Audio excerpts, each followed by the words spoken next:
sending a message, the fight against voting regulations playing out at the state capitol. And a debate surrounding flags is taking over one South Austin neighborhood, the couple demanding a change to their HOA's rules.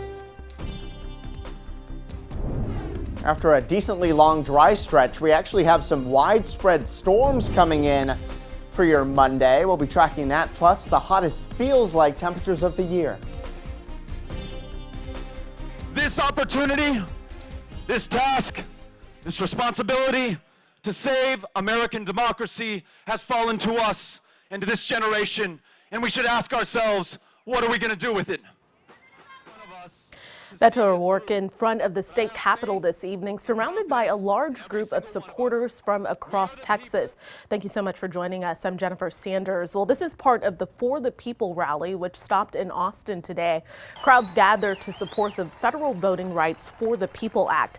Speakers included former U.S. Secretary of Housing and Urban Development Julian Castro, State Senator Royce West, Texas Democratic Party Chairman Gilberto Hinojosa, and Representative Lloyd Doggett. Now, paramedics say they had to see 3 people at the rally today for heat illness. Fortunately, no one was taken to the hospital.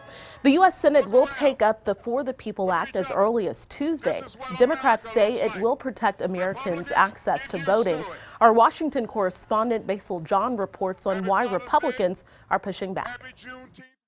What we are trying to do is preserve democracy. On CNN's State of the Union, Vermont Senator Bernie Sanders says Congress needs to stop Republican efforts in the states, which Democrats say will prevent minorities from voting. Taking away the right of people to participate in American democracy is unacceptable, and the Congress must address that in any and every way. The Senate this week should take up a Democrat voting bill which expands ballot access and tightens controls on campaign spending. It's the biggest power grab in the history of the country. But on Fox News Sunday, South Carolina Senator Lindsey Graham attacked the Democrats' bill. They're trying to fix a problem most Republicans have a different view of. Even West Virginia Democratic Senator Joe Manchin has some problems with the bill. He's proposed his own compromise. Manchin's bill would require voter ID, a Republican proposition, and make Election Day a holiday, an idea that Democrats applaud. But Republicans like Ohio Senator Rob Portman told NBC's Meet the Press Congress should stay out of states' election laws. Unfortunately, what he does is what the larger bill S1 does, which is it takes the election system in this country and federalizes it. Portman says Republicans will not support Manchin's version, as states should control their elections. The Senate should start debate on the voting rights bill on Tuesday. Reporting in Washington, I'm Basil John. Well, the South Austin couple is feeling a little less vibrant this Pride Month. This comes after they were asked to take down their Pride flag. Now, property management in their neighborhood says it's against the Homeowners Association's rules. KXAN's Jayla Washington shows us what the couple plans to do now, refusing to take the flag down. David Colligan and his husband Alonso Rivas were beaming with pride when they hung this flag in front of their home. Pride Month. But then no one's really explained to us why the flag isn't allowed or the issues. Yeah, they were asked to take it down during Pride Month as the LGBTQ community is celebrated and honored. It was compared to like sports memorabilia, holiday flags, and there's a lot more resemblance behind the flag than just a sports team. There's been a lot of sweat, tears, even lives lost to develop these rights. Property management enforces the neighborhood's Homeowners Association rules. According to a notice from the property, only American, U.S. Armed Forces, and state of Texas flags are allowed to be hung. Being told that this flag, doesn't reflect integrity and it's something that diminishes the value of the community is just ridiculous. Now, the notice they received did state property management isn't questioning the worthiness of the flag or the message. Even writing, it respectfully asks them to take it down. Still, the couple, they're newlyweds. And for the first time after renting their home for more than 5 years, deciding to hang the flag with their daughters this year was special. But it was really important to help them better understand the meaning of Pride Month. Now in fighting for the flag's true meaning. We don't have any interest in breaking the rules, but we do have an interest in changing the rules. So they'll be going around asking neighbors to sign a petition. But in the meantime, they're leaving their flag flying bright in spite of the consequences. Well, it hurts to have the HOA not understand. Jayla Washington, KXAN News. And we did reach out to the Homeowners Association president at the Town Court condominiums where the couple lives. She says we'll get a call from the property manager. We'll, of course, let you know as soon as we hear back. Now, first warning weather with Nick Bannon.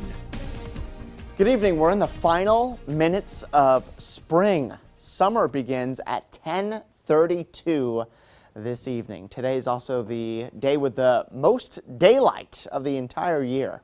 How about that? This is how it looks in southeast Austin now from our Whittlesey Landscape Supplies camera. We're dry, mostly clear, low to mid 80s in most spots. Fredericksburg, though, you're at 79 now, and we'll slowly be falling into the upper 70s. Skies are mainly clear after a lot of clouds mixing with the sun during the day here today. Temperatures will be very slow to fall. It's going to be an incredibly warm night. We're going to start off your Monday at 78 degrees at 7 tomorrow morning. Lots to talk about today in first warning weather. First up, the dangerous heat and humidity tomorrow. Going to feel like the hottest day of the year so far. We're also tracking our first round of widespread rain and storms that we've had in a while. We'll show you the timing for that and how it impacts any outdoor plans you have. And then we'll eventually get to a brief cool down before yet another warm up. That's all coming in first warning weather.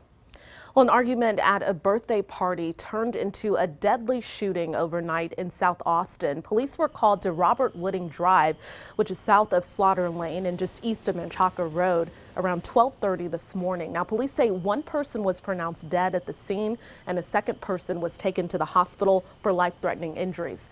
Detectives are talking to witnesses about what happened, and they're hoping to track down the shooter. Anyone with information should call APD.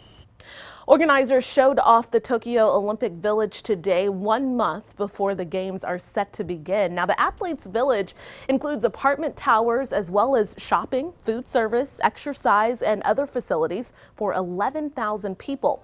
Athletes will be tested for the coronavirus every day. Olympic rules will require them to wear masks at all times except when outdoors, sleeping, or eating. Organizers had planned to feed them in huge dining halls, but now they will ask them to dine alone, maintain social distancing, and wipe down surfaces after eating. Reports out of Japan say Olympic officials are discussing capping attendance at the opening ceremony of the games at 20,000. Right now, more than 24,000 people are scheduled to be at the ceremony. And our very own Candy Rodriguez is getting ready to make the journey to Tokyo. Keep up with our coverage on CW Austin, on KXAN, as well as KXAN.com. And Make Music Austin, a look at the annual celebration across the country and what to expect in our city this year. We're also taking a closer look at mental health. The group